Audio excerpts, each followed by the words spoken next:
racetrack as well, so we may see a three-way battle taking up here. Matt Strong comes into the picture with the number 13 Porsche. Up the hill on the back part of the racetrack, but it's still the number 9 car on that bell with the lead Billy Johnson in the 61 second as they go through West Bend. Now we get the final turn, the downhill corner here at Round Rock Park that will bring them back on to the Sam Hogan straightaway. You see the gap between the first and second place cars as they come down to the line. Johnson seems to be getting closer with 1.1 seconds left, now 0.5 seconds. So all of a sudden, Billy Johnson gets another 5/10 out of the advantage from Matt Bell. So Matt Bell apparently not holding anything back at this point.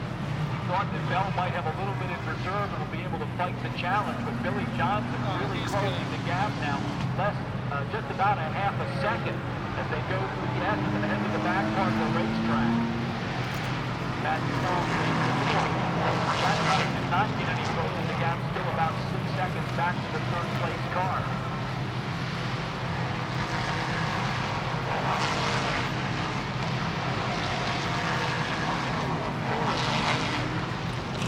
Billy Johnson visibly quicker coming down the hill, and that gives him more straightaway speed. Matt Bell through the final corner. Here comes Billy Johnson. The gap now just a matter of car length as they cross the start finish line. 0.4 seconds.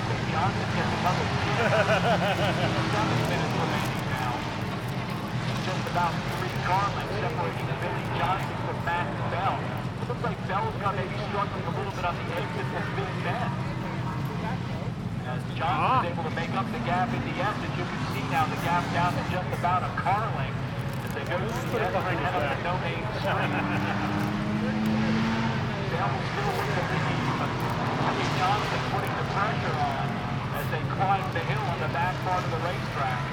Up and over the hill and headed towards West Bend, and still Matt Bell with the lead in the 9, but Billy Johnson right there in the 61 through West Bend. Headed downhill now. This is where we've seen Johnson at his strongest. He is going to be right with Matt Bell as they come on to the Sam Hogan straightaway, but this time Johnson not able to do it. Matt Bell pushing the gap up to the 10th of a second, the gap for first and second, and Johnson is right there through Big Bend. We had said that Bell's car looked to be struggling a little bit on the exit from Big Bend onto the short chute. Oh, he's trying. After Bell was able to pull out a car length or two going down into the first turn, Johnson has closed that gap right up again as they go through the S's. Out of the S's now on. Yeah, it's capped on both ends, so. Towards the uphill corner, the gap is about 2 car lengths. Here is Matt Bell up and over the crest of the hill, and right behind him is the 61 of Billy Johnson. Matt Bell is third, about 6 seconds back in the third position. About to come down the hill, starting to see some lap traffic up ahead. And that car will head to pit lane, so it will not be a factor. Billy Johnson this time on one side, pulls out of the slipstream at the start-finish line. Again, 2 tenths of a second. So Matt Bell is stronger on the run off the downhill to the start-finish line. But then under braking, Billy Johnson closes the gap down, going down into the first turn. So Bell, for the moment, able to hold off Johnson, but you can see that the pressure is on as they go through the S's. Still, Matt Bell is about 2 car lengths into Billy Johnson as they head to the back part of the circuit. Those of you watching from the backstretch, it is still Matt Bell up and over the hill with the lead over Billy Johnson. The gap is about 2 car lengths to go through West Bend. Whoa! Under the bridge, down the hill, on some contact there. Straightaway.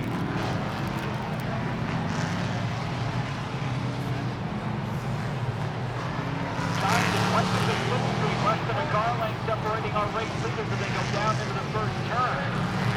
Bell hanging on the low road. Johnson is behind the high side of the racetrack in Big Bend. Out onto the short chute, Bell in the 9. Still with the lead by about a bumper length over the 61. Nice. Little contact there. Hey, buddy, I'm right behind you. 2 hours and 26 minutes of racing.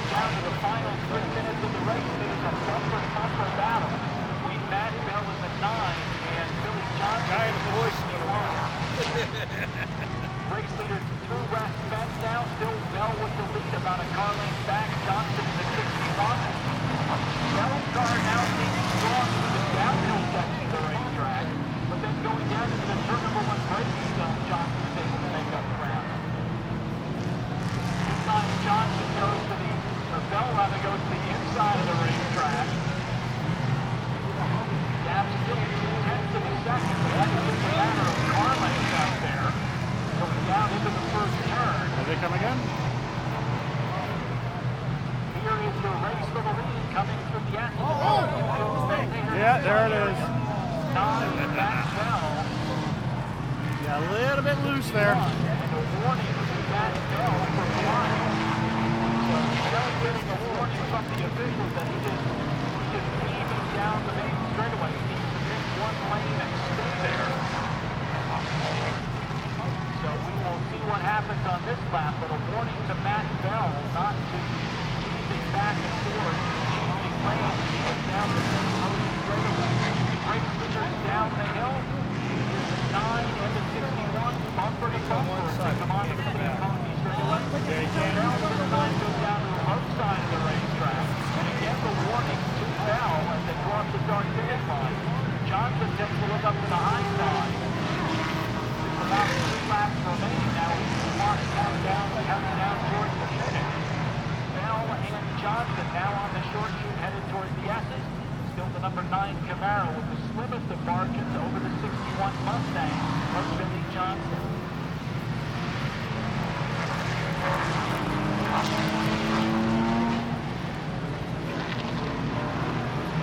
Basically, the interpretation is that you come down, you can make one move to pass the lane that you want going down the main straightaway. The 9 of Johnson, the 61, the 9 of Bell, the 61 of Johnson, about to come down the hill and onto the Clean County straightaway. The gap is steady at about 1 car length. Bell takes his position on the low side of the racetrack. Johnson right behind him. Next time by, we will see the 1 lap to go signal. So, a matter of moments during the final round of the 2013 Continental Tire Sports Car Challenge for the Grand Sports Division in the Grand Am Championship weekend presented by BMW here at Live Rock Park. Race leader Judy Aston, this is a bumper-to-bumper battle after navigating for several laps now between Matt Bell in the 9 and the 61 Mustang of Billy Johnson. Johnson climbs the hill, Bell still with the lead. Johnson about a car length and a half back as they come up over the crest of the hill. Racing through West Bend and still Bell with the lead.